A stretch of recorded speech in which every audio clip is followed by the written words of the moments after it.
This is from Memphis, Tennessee. A video posted on Facebook shows scenes from a chaotic night at the Golf and Games Family Putt-Putt Park on Summer Avenue. Uh-oh. You can see dozens of teenagers rioting, throwing objects at employees, spitting on people, and destroying property. Objects? Investigators say that the business reported parents were dropping off kids in the parking lot until there were more than 300 teenagers at the business. After someone threw a firework, the crowd stampeded, and the business decided to close without issuing refunds. Wow. This is what happens when the government makes parents stay with their kids for 5 months straight. You're so right. You said it better than I was going to say it. You're totally right, Sam. That's exactly it. We got no babysitters. Let's drop them all off at Putt-Putt. Yeah. They rioted. Fuck it. I need some time off. She's 4 years old. I don't care. I need a break. She said she likes putt-putt. Yeah. She did not. We're dropping off 300 teenagers so we can make 300 more babies tonight. You threw your voice. She didn't say she liked putt-putt. You did. You said you did that like a Well, she keeps asking about putt-putt, so I'm going to go drop her off. She's not asking about it. You keep saying it like a ventriloquist. I want to go to Putt-Putt. Stop doing that, Doug. And on the other side of the coin, these kids have been around their parents for months, not able to break any rule because they're so well supervised. Yeah. Oh, yeah. Oh, my God. I'm sure around those like 5 p.m. Zoom drunk sessions, they just let their kids do whatever the fuck they want, and now their house is being destroyed. Yeah. Memphis police were called to the scene, and here's the final line that I love. A 13-year-old boy was issued a juvenile summons for disorderly conduct. Wow. So they summoned a 13-year-old to court over this. The ringleader. Yeah, the main leader. You could tell. Wow. The coolest kid there. I bet he had torn one of the wings off of one of those what do you call them, windmills. He tore one of the arms off of windmills chasing around somebody with it.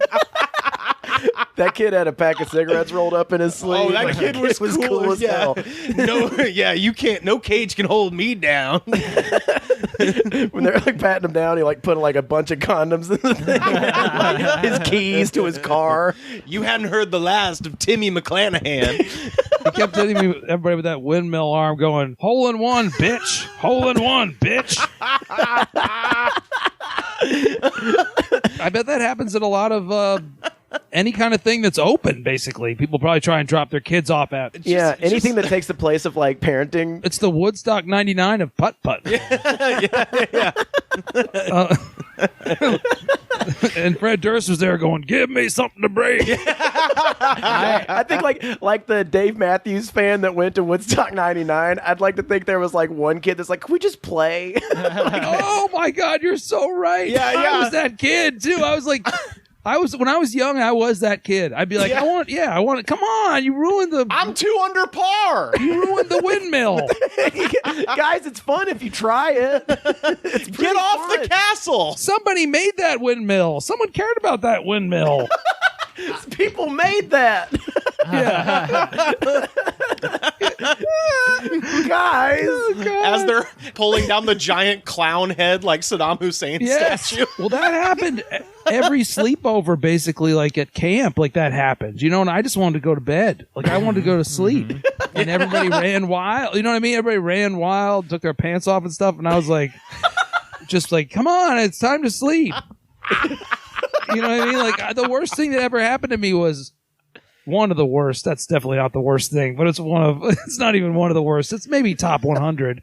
But it was a formative experience. It was one of the first nights I ever stayed overnight for camp, and it was like at a day camp, but they had a sleepover, and it was at the YMCA. It was in the YMCA building, so that's how you do it in Connecticut. Some Connecticut camping on the second floor.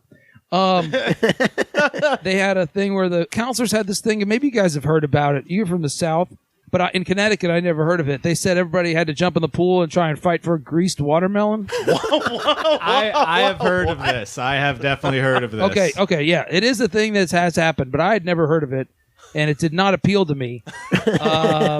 I was like probably 8 or 9 or 10 years old. I don't know. Maybe I was 11, 12. I don't know.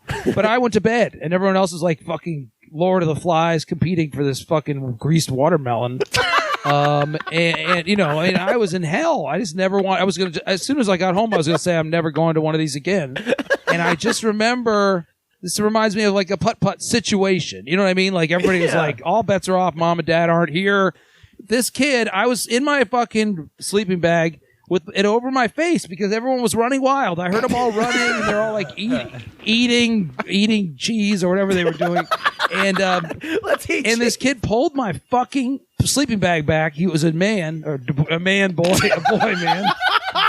and he was nude, and he swung his dick in my face and said, "Suck my dick," and then ran away, like ran on to his next victim or whatever. You know what I mean? Like it was like That seems I pretty. never forgot that. It was one of the most frightening things I've ever happened to me. That's pretty standard for Just the all bets were YMCA. off. I bet there was some guy swinging his dick around saying, "Suck my dick down at the miniature golf course too." But that was truly horrifying, and I'm sure that guy must have grown up to be, you know, he's probably like, it was probably Steve Mnuchin or something. It starts with cheese after it's midnight, and then it ends with suck. I mean, that really happened, and I was a quiet kid. Did you? You're just trying to sleep in your briefcase. Yeah, but then eventually, like in my teenage years, I was like, I guess this is how you get laid. So I was running around fucking chasing greased watermelons too. I gave in. You know what I mean? Well, I guess I gotta be crazy. At any point, did you consider sucking the dick?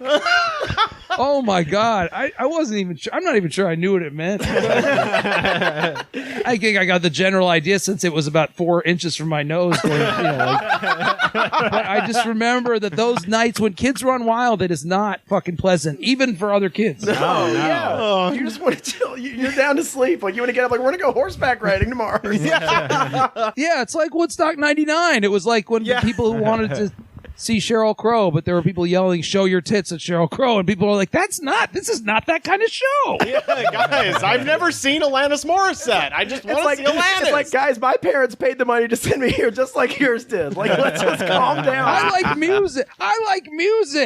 Yeah, I like music. I don't like this anarchy. I want to enjoy the I don't want to music. suck anything. I want to listen to nice music. Oh, my God. That's so funny.